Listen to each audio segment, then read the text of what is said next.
मैं तरक्की कर रहा हूँ लेकिन मेरे आसपास वाले खुश भी हैं कि नहीं। कुछ लोग किसी न किसी वजह से समहाउ तरक्की तो कर जाते हैं मगर इतने लोगों को तोड़ चुके होते हैं, किसी की टांग तोड़ी, किसी का पैर तोड़ा, किसी के कंधे पे पैर रखा, किसी को बाहर निकाला और आप पहुंच गए ऊपर। तो ये पायदार तरक्की नहीं है। सारे लोग आपसे नाराज हैं और अल्लाह ना करे जब आप फिर नीचे आए तो कोई हाथ पकड़ने वाला भी नहीं होगा। तरक्की ये है कि आप हाथ पकड़ के आगे बढ़ रहे हैं और आप किसी स्टेज पर पहुंचे तो आप ये देखें कि आपके साथ 4 लोग और भी तरक्की किया कि नहीं। यानी मेरे साथ जिन्होंने काम शुरू किया था वो भी ऊपर गए कि नहीं। यानी मेरे अगर 10 ग्रेड बढ़े तो उनके 5 बढ़े कि नहीं। और मुझे लग रहा है मैं अकेला 10वें में पहुंच गया, नीचे वाले साथी सारे सब छोड़ गए। तो दिस इज नॉट तरक्की, ये आपको बर्बाद कर देगी और फिर आप किसी और मैदान में तरक्की नहीं कर सकेंगे। हमने तो अमीर अहले सुन्नत से, दावत इस्लामी से यही सीखा अपने बड़ों से कि आप दूसरों को आगे बढ़ाएं, आपको आगे बढ़ने से कोई नहीं रोक सकता।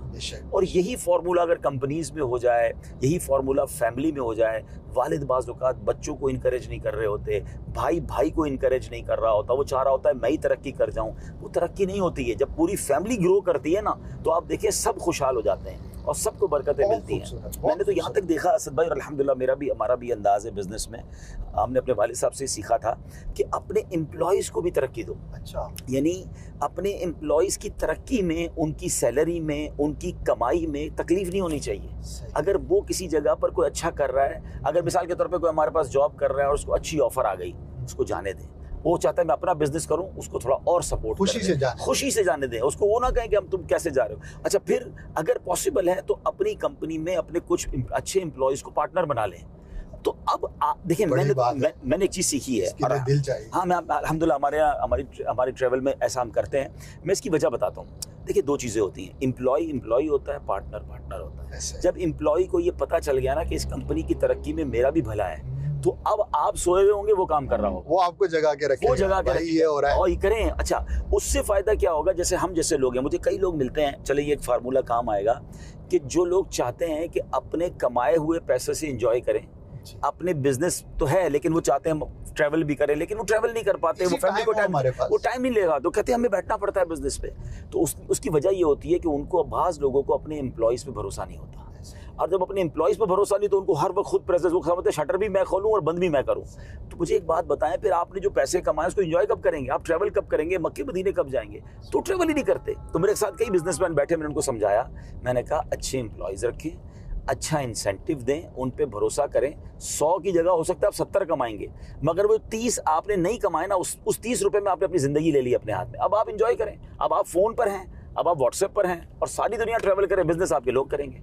तो आपने मुझे देखा होगा कि मैं कितने दिन ट्रैवल करता हूँ और मैं जाता भी हूँ ऑफिस में तो आधा 1 घंटा चाय पीने जाता हूँ, लेकिन सारे काम अल्लाह की रहमत से हो रहे हैं। अच्छे लोग अल्लाह की बड़ी रहमत है। आपके साथ बहुत सारी चीजें देखने का मौका मिलता है और उसमें से एक ये चीज है, और इसी वजह से हजारे बंदा ज्यादा काम भी कर सकता है। वरना किसी ने एक मिसाल दी थी और बड़ी अच्छी थी, जो शख्स किसी पे भरोसा नहीं कर पाता और सारे काम खुद ही करने, तो ऐसा है कि उसने बहुत बड़ा महल बनाया और खुद चौकीदार बन के बैठ गया। बिल्कुल 100% सही मिसाल थी आपने। अब उसने महल को एंजॉय कब करना भाई, तुम खुद चौकीदार। क्या कमाल की एग्जांपल, बिल्कुल ऐसा हजारों लोगों की जिंदगी में।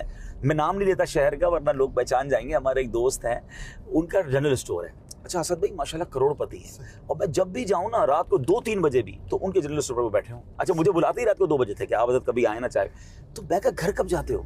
कहते हैं 4 बजे घर जाते हैं और सुबह से एक भाई आ जाता है। फिर मैंने एक बार इनको बुला लिया, मैंने कहा मुझे आपसे बात करनी है। बाल भी सफ़ेद होने लग गए थे। मैंने कहा ट्रैवल कितना किया? कहते ट्रैवल कहाँ से करें, काम ही इतना है। अच्छा, इतवार वाले दिन भी काम है। अब ये स्टोर वाले काम जो होते ना, मैंने कहा अल्लाह के बंदो इसलिए पैसे कमाए थे। तो बोले पॉसिबल कैसे? फिर मैंने उनको अपनी मिसालें दी। मैंने कहा अब थोड़ा सा प्लान करें। अच्छा, अब तो ये बातें तो मैं उस वक्त करता था जब ये सिस्टम कम आए थे, अब तो टेक्नोलॉजी इतनी आ गई है। अच्छा, अगर किसी को लग रहा होगा ये अब्दुल हबीब भाई का फार्मूला, ऐसा नहीं है। दुनिया के सारे बड़े बिजनेस, क्या मल्टीनेशनल कंपनियों का CEO हर ब्रांच पे जाके खड़ा होता है। 500 आउटलेट्स खुल गए फूड जो है वो चेन्स के, तो कौन मालिक कौन है पता ही नहीं है, सारा सिस्टम चला रहा है। तो यार इस पर खर्चा करें और अपने आप को इजी करें और फिर वो चौकीदारी से निकलें और उस महल के अंदर जाएं जो अल्लाह ने नेमतें दी हैं, उसको एंजॉय करें। पंजाबी में एक जुमला है, कम करयाना ना किते आना ना किते जाना। यानी किराने की अगर आपने दुकान बना ली है तो ना कहीं आना ना जाना। आप किराने की दुकान भी सिस्टम बेस की जा सकती है, हम उसको डिस्करेज नहीं करते, वो जरूरी है भाई, वो बंद कर देंगे तो हमारे लिए मुश्किल होगा, लेकिन अच्छे अफराद तलाश कर लिए जाए, किसी को उसी का पार्टनर बना दिया जाए। अच्छा, इसमें 2 फायदे हैं। सिर्फ एंजॉय करने के लिए नहीं होता। अगर आप बिजनेस एनहांस करना चाहते हैं, एक मल्टीटास्किंग वाली बात आ गई, आप चाहते हैं कि आपके 3 कारोबार हो जाएं, आप चाहते हैं कि आप 3 काम, दीनी काम कर लें या दुनियावी काम कर लें, तो उसके लिए अपनी प्रेजेंस कम और टेक्नोलॉजी और सिस्टम और भरोसा ज्यादा रखना पड़ेगा।